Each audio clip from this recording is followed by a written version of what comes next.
Good morning my dear students. सारे बच्चों को गुड मॉर्निंग, सुबह का सत श्री अकाल।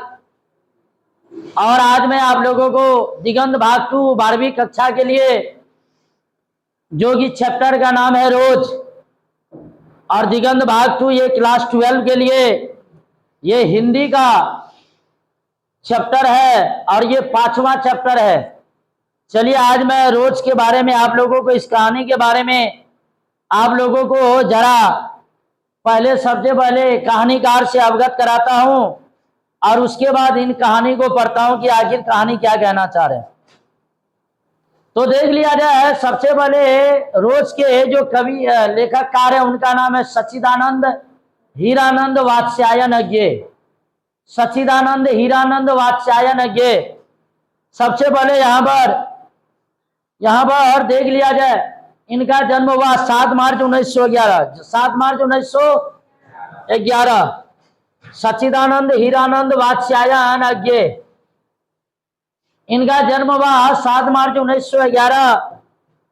अगर निधन की बात किया जाए 4 अप्रैल 1987। जन्म स्थान की अगर बात किया जाए कसैया नामक गांव, कुशीनगर नामक शहर और उत्तर प्रदेश नामक राज्य में इनका जन्म हुआ था।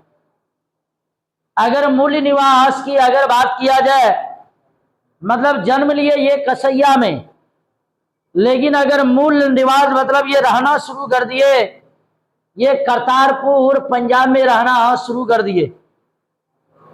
अगर माता की अगर बात किया जाए, माता का नाम है बेंती देवी एवं पिताजी का जो नाम है डॉक्टर हीरानंद शास्त्री। माता का नाम है बेंती देवी और पिताजी का जो नाम है डॉक्टर हीरानंद शास्त्री है।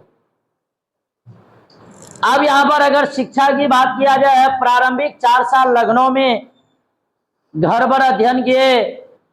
मैट्रिक 1925 में पंजाब विश्वविद्यालय से। अगर इंटर की बात किया जाए 1927 में मद्रास क्रिश्चियन कॉलेज से।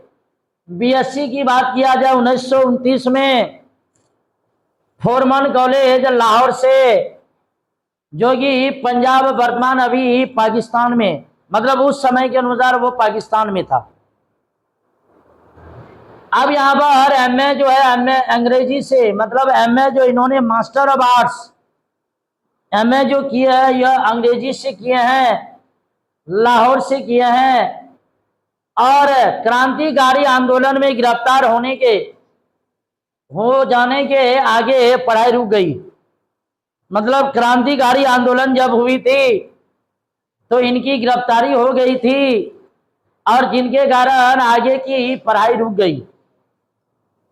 अगर भाषा ज्ञान की अगर बात किया जाए, तो भाषा ज्ञान की अगर बात किया जाए तो संस्कृत, अंग्रेजी, हिंदी के अतिरिक्त फारसी, तमिल आदि अनेक भाषाओं का ज्ञान था। सच्चिदानंद हीरानंद वात्स्यायनज्ञ। अब सबसे बड़ी बात है कि आखिर इनका इतना बड़ा नाम कैसे हुआ।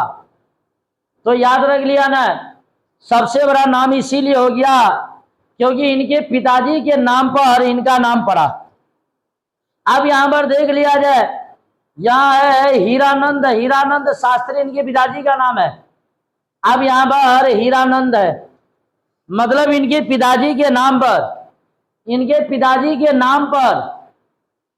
इनका भी नाम रखा गया, मतलब पिताजी के नाम के साथ साथ अपना भी नाम दिए, इसीलिए इनका नाम पड़ गया सच्चिदानंद हीरानंद वात्स्यायनज्ञ। अब यहां पर अगर बात किया जाए व्यक्तित्व की, अगर रहन सहन की बात किया जाए तो ये सुंदर थे, लंबा थे, गठीला शरीर था और उसके बाद अनुशासन प्रियता थी। और अब यहां पर याद रख लिया जाए, पिताजी जैसे जैसे, मतलब जहां जहां इनके पिताजी ट्रांसफर होते गए, जहां जहां इनके पिताजी की तबादला होती गई, वहां ये गए और वहां पर ये अपना लेखनी को लिखते रहे।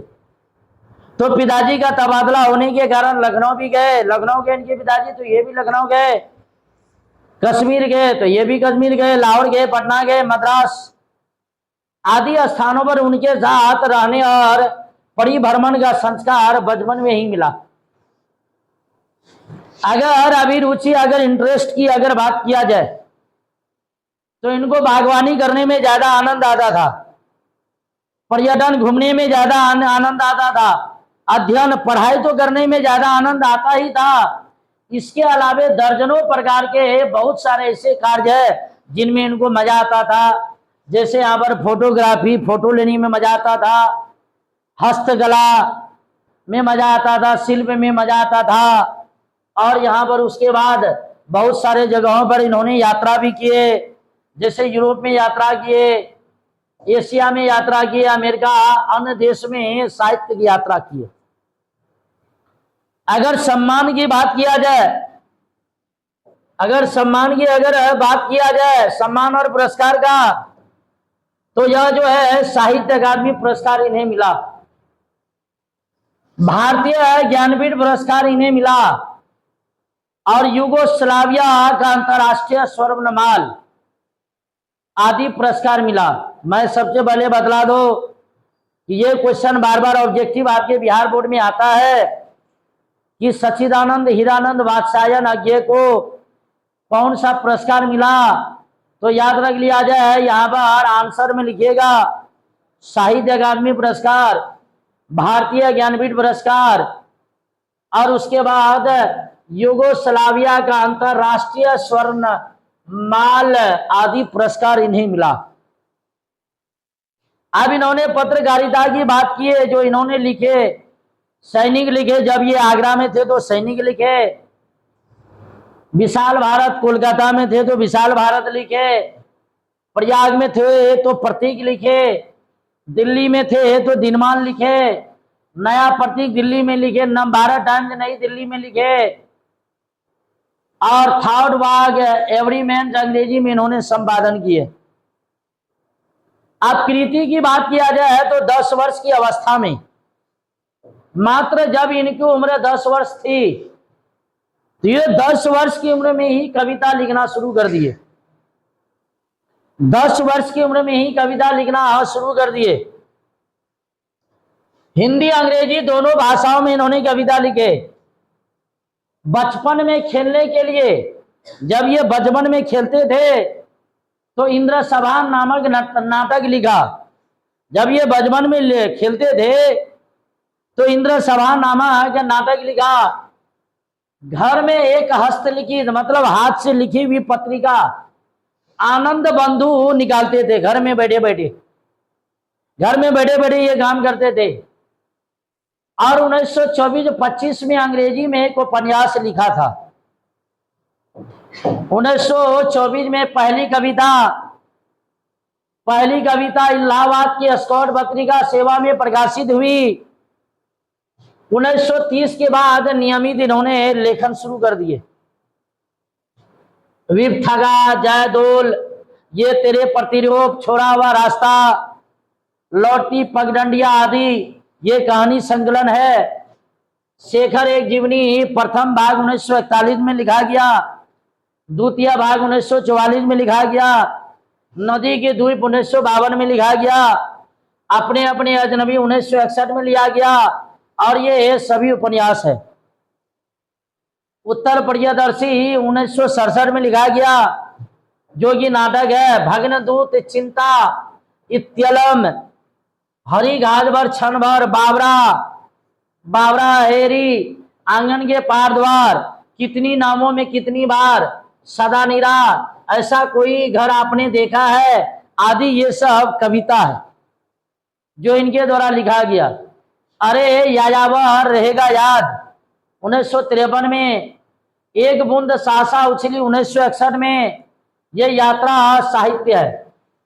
त्रिशृंग, आत्मने पद, आलवाल, अधतन, भवंती, अंतरा, शाश्वती, संवत्सर आदि सभी ये सभी निबंध है। तार सप्तक याद रख लिया जाए, ये बार बार पूछा जाता है कि तार सप्तक कब लिखा गया था, तो 1943 में। याद रख लेना, तार सप्तक कब लिखा गया, 1941 में। अवतार सप्ताह किसके द्वारा लिखा गया था? सच्चिदानंद हीरानंद वात्स्यायन के द्वारा। दूसरा सप्तक 1951 में, तीसरा सप्तक 1959 में, चौथा सप्तक 1978 में, पुष्पकरिणी, रूपांबरा, नेहरू अभिनंदन ग्रंथ आदि सभी ही संपादित ग्रंथ है। अब यहां पर और देख लिया जाए, यहां ज्यादा कुछ है नहीं। अब यहां पर देख लिया जाए, अब यहां पर कहता है कि सच्चिदानंद हीरानंद वात्स्यायन ये हिंदी के आधुनिक साहित्य में एक प्रमुख प्रतिभा थे। अगर प्रतिभा की अगर बात किया जाए हिंदी के लिए आधुनिक जीवन काल में, तो सच्चिदानंद हीरानंद वात्स्यायन का नाम आता है। वे आधुनिक हिंदी साहित्य के एक प्रमुख कवि थे। अगर इनके बारे में बात किया जाए तो ये कवि भी थे, कथाकार भी थे, विचारक थे और पत्रकार भी थे। ये सारे चीज से परिपूर्ण थे।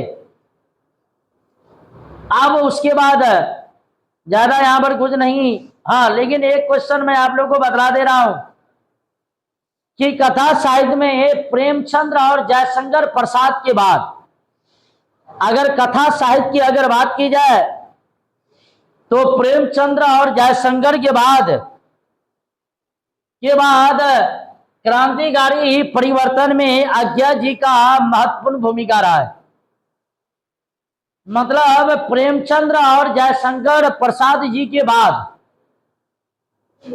क्रांतिकारी परिवर्तन, महत्वपूर्ण क्रांतिकारी परिवर्तन में आज्ञा जी की निर्णायक रहे। मतलब पहले जमाने में टेक्नोलॉजी उतना ज्यादा डेवलप नहीं था, तो पहले करते क्या थे, जितने भी निबंधकार थे, जितने भी कवि थे, जितने भी लेखककार थे, अपने कविता के माध्यम से, कहानी के माध्यम से हमारे युवाओं के अंदर जोश उत्पन्न करते थे।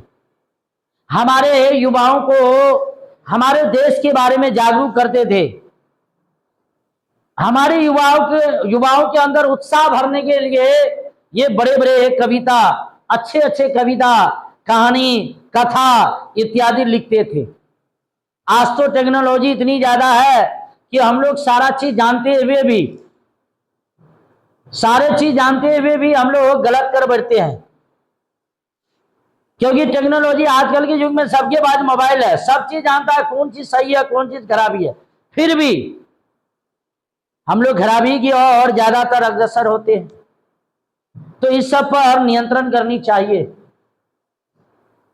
अब यहां पर कहता है कि आज्ञा जी के द्वारा जो ग्रैंगिन, ये बार बार क्वेश्चन आता है बिहार बोर्ड में, 2 नंबरिया क्वेश्चन आएगा बिहार बोर्ड में, याद रख लिया जाए कि आखिर ग्रैंगिन क्या होता है। ग्रैंगिन क्या है, बार बार क्वेश्चन आता है बिहार बोर्ड में। आप लोग अवश्य देख लीजिएगा कि ग्रैंगिन क्या है। वैसे तो मैं कहानी के अंत में मैं बतलाऊंगा ही कहानी में, लेकिन मैं अभी तत्काल बतला दे रहा हूं। तो कहा जाता है कि पैर में कांटा चुभने के कारण जो बीमारी उत्पन्न होती है उसे ग्रैंगिन कहा जाता है।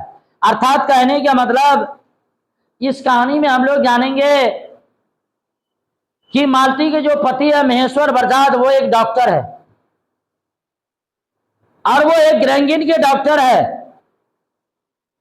और ग्रैंगिन उसे कहा जाता है जब पैर में जब कांटा चुभ जाता है, जिसके कारण पैर जो है फूल जाता है और वो एक कैंसर का रूप ले लेता है। धीरे धीरे वो बीमारी बढ़ जाती है और अंतिम में उसको काटना पड़ जाता है, और उसे ही तो ग्रैंगिन कहते हैं। तो बार बार यहां पर आ जाता है। फिर यहां पर आ जाएगा क्वेश्चन जो आएगा आप लोग का कि मालती के पुत्र का क्या नाम था। तो मालती के पुत्र का नाम था टीटी, याद रख लीजिएगा। ये बिहार बोर्ड में आपका क्वेश्चन आएगा। अभी मैं कहानी स्टार्ट नहीं किया हूं, लेकिन कहानी अब मैं स्टार्ट करने के लिए जा रहा हूं।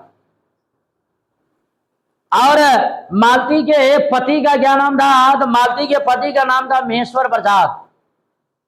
ये क्वेश्चन आपके बिहार बोर्ड में आता है, 2 मार्क का क्वेश्चन आता है। ग्रैंगिन क्या है अब आप लोग देख लेंगे।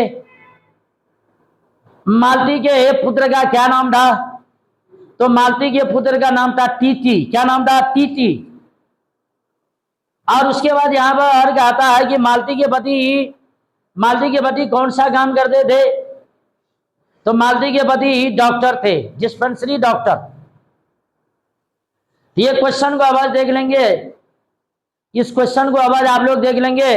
और भाग 2 में, ये भाग 1 है, सच्चिदानंद हीरानंद वात्स्यायन यज्ञ का ये भाग 1 है। और ये भाग 1